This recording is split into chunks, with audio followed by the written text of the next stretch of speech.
ಪ್ರಜ್ವಲ್ ರೇವಣ್ಣ ಅವರಿಗೆ ಜೀವಾವಧಿ ಶಿಕ್ಷೆ ಆಗಿದೆ, ಏನ್ ಹೇಳ್ತೀರಾ ಸರ್ ಇದ್ರ ಬಗ್ಗೆ? ಜೀವಾವಧಿ ಶಿಕ್ಷೆ ಅಂದರೆ ಕೋರ್ಟ್ ಕೊಟ್ಟಿರೋ ಶಿಕ್ಷೆಗೆ ಆದೇಶಕ್ಕೆ ಎಲ್ಲರೂ ತಲೆಬಾಗಬೇಕು. ಎಷ್ಟೇ ದೊಡ್ಡವರಿರಲಿ ಸಣ್ಣವರಿರಲಿ, ಅದಕ್ಕೆ ನಾವು ಕೋರ್ಟ್ಗೆ ಗೌರವ ಕೊಡಬೇಕು. ಮೇಡಮ್, ಕಾನೂನಿಗೆ ಕೋರ್ಟ್ಗೆ ನಾವು ತಲೆ ಬಾಗ್ತೀವಿ, ಸ್ವಾಗತಾರ್ಹ ಮೇಡಮ್. ಪ್ರತಿಯೊಬ್ಬ ಹೆಣ್ಣು ಮಗಳ ಪರವಾಗಿ ನಮ್ಮ ಹೆಣ್ಣು ಮಕ್ಕಳಿಗೆ ಒಂದು ಧೈರ್ಯ, ಒಂದು ನಮಗೆ ಒಂದು ನ್ಯಾಯ ಇದೆ, ನಮ್ಮ ಕಡೆ ಕೋರ್ಟ್ ಇದೆ ಅನ್ನೋದು ನಮಗೂ ಒಂದು ಆತ್ಮವಿಶ್ವಾಸ ಬೆಳೆಯುತ್ತೆ. ದೇವೇಗೌಡರ ಇತಿಹಾಸದಲ್ಲಿ ದೇವೇಗೌಡರು ಹುಟ್ಟು ಹೋರಾಟಗಾರರು, ಅದರಲ್ಲಿ ಎರಡು ಮಾತಿಲ್ಲ. ಅವ್ರ ಇತಿಹಾಸದಲ್ಲಿ ಒಬ್ಬ ದೇಶದ ಮಾಜಿ ಪ್ರಧಾನಿ, ದೇಶ ಆಳಿದಂಥ ಮನುಷ್ಯನಿಗೆ ಕುಟುಂಬಕ್ಕೆ ಈ ಥರ ಅಗೌರವ ತಂತು ಅಂದರೆ ದೇವೇಗೌಡರು ತಲೆ ಬಗ್ಸೋ ಕೆಲಸ ಐತಿ.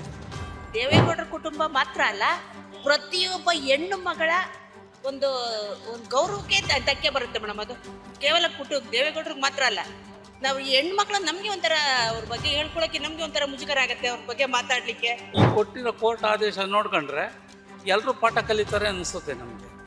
ಅಲ್ಲ, ಅವ್ರು ತಪ್ಪು ಮಾಡಿದ್ದಾರೆ, ಅವ್ರಿಗೆ ಶಿಕ್ಷೆ ಆಗಿದೆ. ಇದು ಶಾಪ ಅಂತ ಅಲ್ಲ, ಶಿಕ್ಷೆ ಅವ್ರಿಗೆ. ದೇವ್ರು ಕೊಟ್ಟಿರೋ ಪನಿಷ್ಮೆಂಟ್ ಕೋರ್ಟ್ ಕೊಟ್ಟಿದೆ, ನ್ಯಾಯ ಕೊಟ್ಟಿದೆ, ನ್ಯಾಯಾಲಯ ಕೊಟ್ಟಿದೆ. ನಾವು ಪ್ರತಿಯೊಬ್ಬ ಹೆಣ್ಮಕ್ಳಿಗೂ ಒಂದು ಬಡ ಹೆಣ್ಮಕ್ಳಿಗೂ ನ್ಯಾಯ ಸಿಗ್ತದೆ, ಒಂದು ಆತ್ಮವಿಶ್ವಾಸ ಬೆಳೀತು ಇವತ್ತು ನಮಗೆ. ಸ್ಪಷ್ಟವಾಗಿ ನ್ಯಾಯಾಧೀಶರು ಮೆನ್ಷನ್ ಮಾಡಿದ್ದಾರೆ. ಅದರಂತೆಯೇ ಹೈಕೋರ್ಟ್ಗೆ ಹೋಗ್ತಾರೆ. ಈಗ ಹೈಕೋರ್ಟ್ ಹೋದ್ರೂ ಅವಕಾಶಗಳಿವೆ ಹೋಗೋಕ್ಕೆ. ಹೈಕೋರ್ಟಿನ ಫೈಲಾದರೆ ಸುಪ್ರೀಂ ಕೋರ್ಟ್ ಹೋಗೋಕ್ಕೂ ಅವಕಾಶ ಇದೆ.